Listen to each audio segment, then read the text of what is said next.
The Undertaker talks about getting back in the ring and having unfinished business. Former NXT Champion is making his NXT return, and Paul Heyman reveals his honest thoughts on Roman Reigns during the Brock Lesnar feud.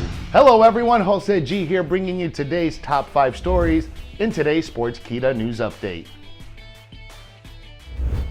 The Undertaker on getting back in the ring and having unfinished business. After protecting the kayfabe around his character for years, The Undertaker has set himself free this year by appearing for several out-of-character interviews discussing his career. This Sunday at WWE Survivor Series 2020, The Undertaker will compete 30 long years in the WWE and is set to have his final farewell at the pay-per-view. Ahead of Survivor Series, The Undertaker sat down with National News for an interview. During the conversation, The Undertaker spoke about getting back in the ring and having unfinished business with AJ Styles, whom he faced earlier this year at WrestleMania 36, saying, quote, "If I was to get back in the ring, I think there's unfinished business I'd have with AJ Styles. I'm very proud of the Boneyard match, but obviously that came about due to COVID and all that. I would have liked to have a match with AJ in the ring," end quote. The Undertaker also praised AJ Styles as the greatest worker of this generation, comparing him to WWE Hall of Famer Shawn Michaels, saying, quote, "I think he's probably the greatest worker of this generation right now. He's just so good and can work with anybody. Closest person that really reminds me of is Shawn as far as his in-ring ability. There's a few other guys, but he's definitely at the top of the page." The Undertaker and AJ Styles had a highly personal rivalry earlier this year, which saw the Phenomenal One break kayfabe and try to involve The Undertaker's wife, Michelle McCool, in their feud. This led The Undertaker debuting a new version of his character, referred as the Unholy Trinity. The character was a mixture of the Dead Man, American Badass, and the man behind the gimmick himself, Mark Calloway. Karrion Kross will return to WWE NXT soon.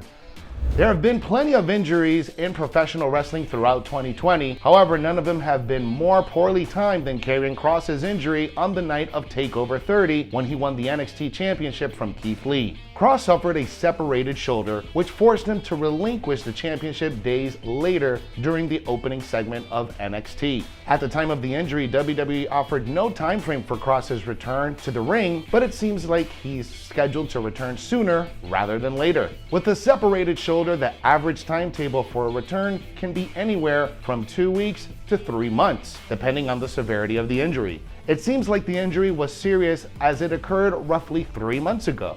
According to the Wrestling Observer Radio, Kross is back on his way to NXT, so it appears it's only a matter of time before Kross and Scarlett Bordeaux make the return to Wednesday nights to confront the current NXT champion, Finn Balor. Speaking of Finn Balor, he was supposed to address the NXT universe last night on Wednesday regarding his broken jaw that he suffered at the last TakeOver event against Kyle O'Reilly. Pat McAfee caught him and his friend's new stable off guard before he gave a diagnosis. With NXT TakeOver War Games less than 3 weeks away, it will be interesting to find out the status of the injuries of the current and former NXT champions. If both men are healthy, you have to believe that there will be a collision course between these two men sometime in early 2021. If there's another takeover scheduled for the weekend of WWE Royal Rumble, it would be a great time to see this match take place. However, they could always stretch it out to WrestleMania weekend. Only time will tell.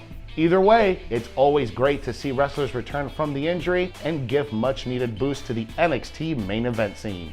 Zelina Vega says the narrative has been completely wrong since her WWE release. Zelina Vega was released by WWE last Friday on the day of SmackDown. Vega was let go after she breached her contract with the company. The former WWE star had continued to use third-party apps, which was banned by the company through Decade issue by Chairman Vince McMahon. Vega has spoken about how she felt sad following her release, as her only goal in life had been to be a WWE superstar, which she achieved a few years ago. Vega has spoken on few occasions since her release, and on her recent Twitch appearance, she opened up on how it's been for her since her release from WWE. Zelina revealed that her life has been, quote, literal hell since her WWE release, and that it was the worst day of her life since 2001, referencing the 2001 9/11 terrorist attacks, when she lost her father in those attacks, saying, quote, "The past week has been hell, literal hell. Friday was the worst day of my life. Well, since 2001. When you hear about me in the social media world, sometimes misinformation can be spread. It's important for me to get you guys to know me. I was someone who will let people walk all over me. I was very insecure and I didn't stand up for myself. Looking at social media, I expected the absolute worst. I was pleasantly surprised. I thought people were going to look at me like the devil. Let's just say the narrative has been spun completely out of control and is completely wrong. When people see the real story that I put out, that's who I am. I've learned to grow as a person. I've known to realize my worth and stand up for who I am and appreciate the things I've gotten along the way," end quote. Since her release, Zelina Vega has spoken to SAG after a labor union and has had several conversations with them about unionizing pro wrestling. The real reason why WWE chose Adam Pearce for the on-screen role instead of a popular name has been revealed. Adam Pearce has done a fine job as the unofficial general manager of Raw and SmackDown. The retired pro wrestler was not a known figure amongst the WWE faithful until he was surprisingly pushed to be an on-screen official. Dave Meltzer was recently asked the reason behind WWE pushing Adam Pearce as an on-air authority figure. Meltzer responded by saying that WWE needed someone in that particular role, but not a popular personality who would have ended up overshadowing the superstars, which is why Adam Pearce was picked.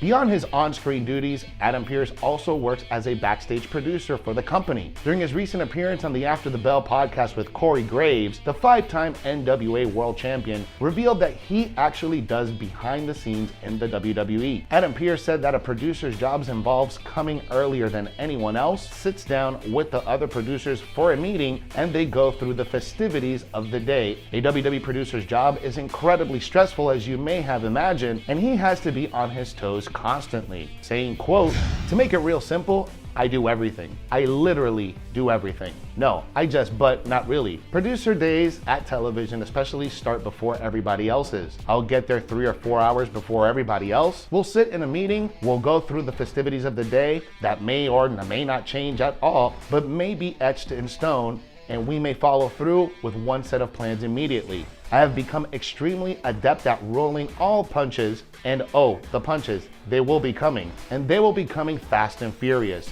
So producers are on their toes constantly. We are behind the scenes deliverers of information, sometimes wanted, sometimes not." Adam Pearce also revealed that his job sometimes involves getting into the ring and teaching a talent something they have never done before. Adam Pearce has to juggle both his on-screen and backstage duties, and the NWA Hall of Famer has done a commendable job this far. Paul Heyman reveals his honest thoughts on Roman Reigns during Brock Lesnar's feud.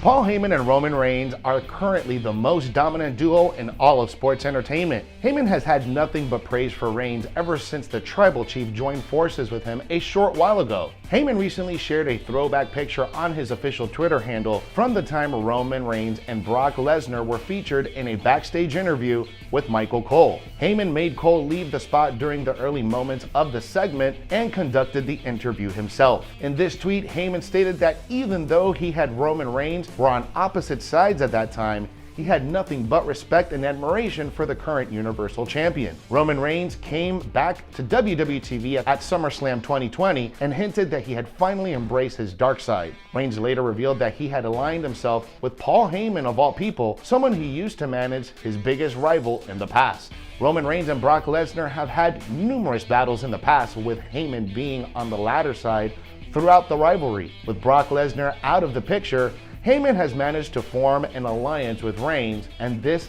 never-before-seen association has been nothing but intriguing so far.